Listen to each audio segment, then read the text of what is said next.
विशेष बलों के सैनिक ने फोटो में व्यक्ति को देखा और अपनी पत्नी और बेटी के असली हत्यारे को पहचान लिया। हत्यारा वही पुलिस अधिकारी था जो मामले की जांच कर रहा था और यह पुलिस अधिकारी फेड्स का एजेंट है। वह क्रिस के परिवार की हत्या की जांच कर रहा था, लेकिन जब वह स्थल पर गया तो उसे कोई अतिरिक्त उंगलियों के निशान या संदिग्ध नहीं मिला। मामला फिलहाल रुका था। क्रिस अभी सेना से घर लौटा था। उसे लगा कि यह सोची समझी हत्या है, क्योंकि उसकी पत्नी और बेटी की हत्या से पहले उसके हाल में छुट्टी पाए भाई ने उसके घर में आत्महत्या की थी। अधिकारियों का कहना है कि वह युद्ध के बाद के प्रभाव नहीं झेल सका। फिर भी स्थल पर कोई अतिरिक्त उंगलियों के निशान नहीं है और निगरानी अनजान है, इसलिए उन्हें नहीं लगता कि पीड़ित की हत्या हुई थी। उस समय मामले पर काम कर रहा एजेंट वही था जिस पर क्रिस को शक था और क्रिस के पास शक करने की वजह भी थी। छुट्टी के अगले दिन उसे सिरदर्द और कानों में घंटियों की आवाज आई। वह नौसेना अस्पताल में परीक्षण के लिए गया। मशीन से बाहर आते ही उसके सामने दो हत्यारे खड़े थे। एक ने उसे धीरे से बाहर चलने को कहा, दूसरा व्यक्ति दस्ताने में बंदूक ताने खड़ा था। हत्यारे उंगलियों के निशान नहीं छोड़ना चाहते थे। वे क्रिस की मौत को आत्महत्या दिखाना चाहते थे, लेकिन वे एक पूर्व नेवी सील से उलझ रहे थे। जैसे ही क्रिस को पलटवार का मौका मिला, उसने अपनी लड़ाई की मुद्रा से दूसरी टीम को हरा दिया। लड़ाई के दौरान उसने हत्यारे की आंखों को खास तौर पर याद रखा।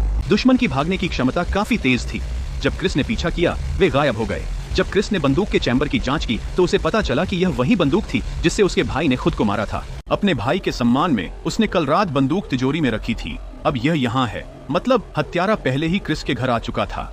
अब उसकी पत्नी और बेटी शायद खतरे में हैं। जब क्रिस घर लौटा तो सारे संदेह सच हो गए। एक ही दिन में इतनी चीजें हो गईं। इससे क्रिस उदास हो गया। वह इसे अधिकारियों पर छोड़ना चाहता था, लेकिन जो व्यक्ति उन्हें मारने की कोशिश कर रहा था वही एजेंट था जो जांच करने आया था। संदेह सबूत मांगता है। वह नौसेना मुख्यालय गया और कहा कि उसे फेड्स पर भरोसा नहीं है और वह चाहता था कि कमांडर सैन्य बल से पता लगाए कि इसके पीछे कौन है। उसकी मदद की बजाय उसने मिशन पूरा न करने का दोष दिया।